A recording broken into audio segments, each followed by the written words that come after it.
আমি জয়েন্ট ফ্যামিলিতে বড় হয়েছি। আমার বাবা তার 3 ভাইয়ের বড়। আর আমি চাচাতো ভাই বোনদের মধ্যে বড়। আমার বাবার একজন চাচাতো ভাই আছেন, ওনার আবার একমাত্র ছেলে যিনি আমার থেকে 6 বছরের বড়, নাম হাবিব। আমাদের পাশে বাসায় থাকলেও তার সাথে আমার তেমন চলাফেরা হতো না। হাবিব ভাইয়ের সাথে আমি কখনোই সরাসরি কথাও বলিনি, কেন যেন লজ্জা লাগতো কিংবা মনের মধ্যে অন্যরকম কাজ করতো। কিশোরী বয়সে ওনার উপরে আমি গভীর ক্রাশ খেয়েছিলাম। কিশোরী বয়সেই কিন্তু একজন আরেকজনকে ভালোবাসে বা কারো প্রেমে পড়ে। আর আমি যখনই বুঝতে পারি যে হয়তোবা আমার এই বয়সটাই, এই কিশোরী বয়সটাই কারোর প্রেমে পড়ার মতো বয়স, তখনই আমি হাবিব ভাইয়াকে ভালোবাসতাম। যদিও ভাইয়া কখনোই বোঝার চেষ্টা করেনি, হয়তোবা বুঝতেও চায়নি। আমি লুকিয়ে লুকিয়ে ওনাকে ভালোবাসতাম। কি যে ভালোবাসতাম সেটা তো আর এখন এসে বুঝাতে পারবো না। তবে সেই কিশোরী বয়সে মনে হয় যে পৃথিবীর সব কিছুর বিনিময়ে আমি ওনাকেই ভালোবাসতাম। উনি আমাকে কখনোই সেই চোখে দেখেননি, কেন জানি না। ওনার আমাকে অপছন্দ ছিল। আমিও ওনাকে দূর থেকে পছন্দ করে গিয়েছি। যখন ইন্টার পাস করি তখন অনেক বিয়ের প্রস্তাব আসে।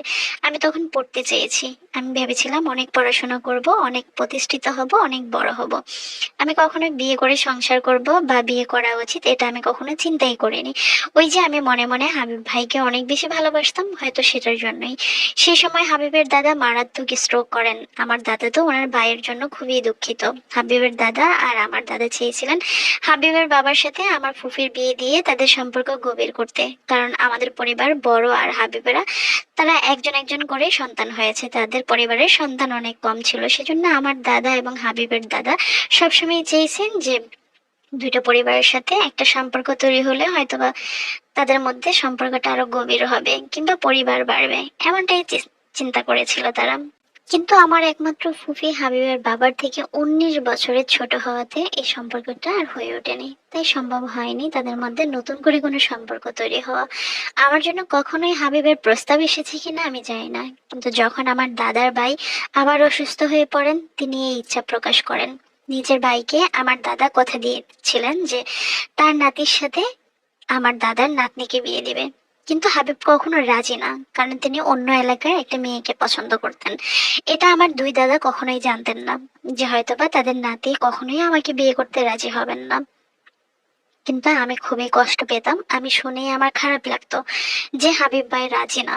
কারণ আমি তো সেই ছোটবেলা থেকেই ক্রাশ খেয়ে আছি ওনার উপরে, আমি ওনাকে অনেক বেশি ভালোবাসতাম। আমি মন থেকেই চাইতাম যে উনি আমাকে বিয়ে করুক, ওনাকে আমি ভালোবাসি, ওনার সাথে আমার সংসারটা হোক। কিন্তু উনি অন্য কাউকে, অন্য এলাকার মেয়েকে পছন্দ করেন, এই জিনিসটা আমাকে অনেক বেশি কষ্ট দিত। আর আমাদের এখানে আমরা শুধু নিজেদের এলাকায় বিয়ে করি। উনি ভালো চাকরি করেন। হাবিব ওনার বাবার প্রেশারে রাজি হন বিয়েতে। আমিও আমার পরিবারের দিকে তাকিয়ে রাজি হই, যদিও আমি জানি এই মানুষটা আমাকে কোনো কারণ ছাড়াই হয়তো বা পছন্দ করে না। আর আমি যতই গোপনে পছন্দ করি, নিজের আত্মসম্মান বলে অন্যের উপর নিজেকে চাপিয়ে দিতে পারি না। কারণ আমি এতটাও বোকা নই, এতটাই আমি পরনির্ভর না যে আমি একটা মানুষ আমাকে ভালো না বাসে, ভালোবাসে না জেনেও তার উপরে আমি নিজেকে বিলিয়ে দিব, কিংবা তার উপরে আমি নিজেকে একেবারে টোটালি দিয়ে দেব যে আমাকে বাধ্যবাধকতামূলক ভাবে ভালোবাসতে হবে, বিয়ে করতে হবে, আমার সাথেই সংসার করতে হবে। আমি এতটা পাগল ছিলাম না যে ওনাকে জোরপূর্বক আমি বিয়ে করে সংসার করব। আমি চেয়েছিলাম আমাদের ভালোবাসা বা আমার ভালোবাসার একটা সুন্দর গ্রহণযোগ্যতা পাক। যখন আমার দুই দাদার মধ্যেই কথার আলাপ আলোচনা হয়েছে তখন আমি মন থেকে খুশি হয়েছি যে হয়তো আমিও এটাই চাই। কিন্তু হাবিব ভাই কখনোই সেটা চাননি। কিন্তু এই মুহূর্তে আমার পরিবার আমার কাছে জরুরি ছিল। আমাদের বিয়ে হয়ে যায়। বিয়ের দিন থেকেও হাবিব ভাইয়ের প্রতি আমার আচরণ ঠিক কেমন ছিল সেটা আমি এখন আর কি বলবো। তবে ওনার আচরণটা আমার জন্য কখনোই সুস্থ, স্বাভাবিক বা সুন্দর ছিল না, একেবারেই মসৃণ ছিল না। আমি চুপ করে মেনে নিচ্ছিলাম। বিয়ের 1.5 মাস পর হাবিব ভাইয়ের দাদা মারা যান হঠাৎই। বাসায় আমার শ্বশুর, স্বামী আর আমি, আমাদের 3 জনের সংসার।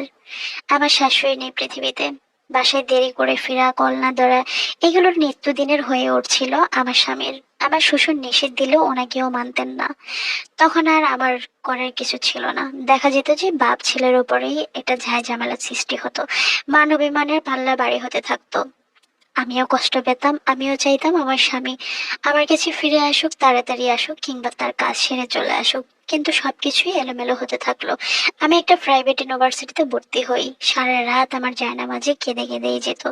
ফজরে কিছু আগে উনি প্রায় দিন বাসায় ফিরতেন। সবাই আমাকে সবুর করতে বলল, কিন্তু ওনাকে কেউ কিছু বলতো না।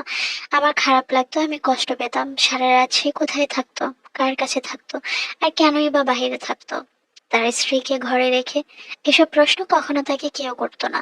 মাঝে মাঝে ওই যে আমার শ্বশুর একটু বললেই সে রাগ হতো, অভিমান হতো আমার শ্বশুরের উপরে, অনেক চড়া উৎসাহ করতো। একদিন আমি দেখি ওনার ফোনে ওনার সেই প্রেমিকার টেক্সট। আমি ভেঙে পড়ি সেদিন। আমি রাগ করি ওনার উপর। এত বড় বিশ্বাসঘাতকতা জোর তো আমার উপরও হয়েছে, কিন্তু আমি সততার সাথে এই বিয়ে নিভিয়েছি। তর্কাতর্কির এক পর্যায়ে উনি আমার উপর হাত তোলেন আর আমাকে বলেন উনি সেই মেয়েকে শীঘ্রই বিয়ে করতে চান। আমি যদি থাকতে চাই তাহলে থাকতে পারি, না হলে চলে যেতে। আমার উপর ওনার কোনো আফসোস নাই। আমার ওনার ফোন থেকে সেই মেয়েকেই কল দেই আমি, যে বিবাহিত পুরুষের পিছনে না লাগতে। বারবারই বোঝানোর চেষ্টা করি যে তারও একটা সংসার আছে, তারও ঘরে বিবাহিত একটা বউ আছে। তাহলে কেন আপনি শুধু শুধু আমাদের সংসারের মাঝখানে থাকবেন? কেনই বা আমাদের দুজনের মাঝখানে তৃতীয় ব্যক্তি হয়ে আমাদেরকে কষ্ট দিবেন? আমার স্বামীকে নিয়ে আপনার কিসের এত আহ্লাদ? এগুলা বলতে গেলে সে আমাকে উল্টা তৃতীয় ব্যক্তি বলে আমার উপরে চিৎকার চেঁচামেচি করলো, আমাকে অপমান করলো, এবং আমার স্বামীকে ফোন দিয়ে অনেক কিছু মিথ্যা বলতো, যে আমি নাকি তাকে গালাগালি করেছি। হাবিব তো আমার উপরে প্রচুর রাগ, এক পর্যায়ে আমার দিয়ে কাছের একটা গ্লাস ছুঁড়ে মারলো। যদিও আমার কিছু হয়নি। আমি সেই মুহূর্তে আমার বাবার বাসায় চলে আসি। সবাই আমাকে বোঝাতে লাগলো, স্বামীর কাছে ফিরতে বলল। কিন্তু আমার ধৈর্য এখানেই শেষ হয়ে গেল। আমি বলে ফেলি যে আমি বিদেশ আমার খালার কাছে পড়তে যাব, আর আমার মহারানা মা। এক পর্যায়ে আমার বাবা কি বুঝে আমার শ্বশুরকে পথে দেখিয়ে বলে দিল আমাদের কিছু লাগবে না, শুধু আমরা মুক্তি চাই। মানবতার খাতিরে আমার শ্বশুর কাবিনের পুরো টাকাটাই ফেরত দেয়। আমরা নিতে না চাইলেও রিকোয়েস্ট করলেন। আমাকে তালাক দেওয়ার দিন উনি সে আমাকে তালাক দিয়ে যান হাসি খুশি ভাবেই। এ কেমন বিয়ে, যার 3 মাসের সময়কালে একদিনও স্বামীর হাতটা পর্যন্ত ধরতে পারিনি। উচ্চশিক্ষার জন্য বিদেশ পাড়ি দিলাম। এর মধ্যেই শুনলাম উনি ওনার সেই প্রেমিকাকেই বিয়ে করেছেন। সুন্দর সংসার, কিন্তু সেখানে আমার সাবেক শ্বশুর নেই। অন্য জায়গায় থাকেন উনি। উনি নিজে আলাদা রান্না করে খান। শুনে কিছুটা খারাপ লাগলেও অভিমান অনেক বেশি কাজ করলো ওনার উপরে। উনি কেন নিজের সন্তানকে শিক্ষা দিতে পারলেন না? একমাত্র সন্তানকে কেন উনি মানুষ করতে পারলেন না? কেন ওনার সন্তান ওনার নিজের কথাই শোনে না? কেন আমাকে এতটা কষ্ট দিল? কেন দুজন দাদার কথা তিনি রাখতে পারলেন না? কিভাবে একটা সম্পর্ক তিনি বিচ্ছিন্ন করে দিলেন? হাবিব কেবল এক প্রেমিক হয়েই রয়ে গেলেন। স্বামী কিংবা সন্তান কিছুই হতে পারেনি সে। আমার দেখতে দেখতে অনার্স শেষ হয়ে গেল।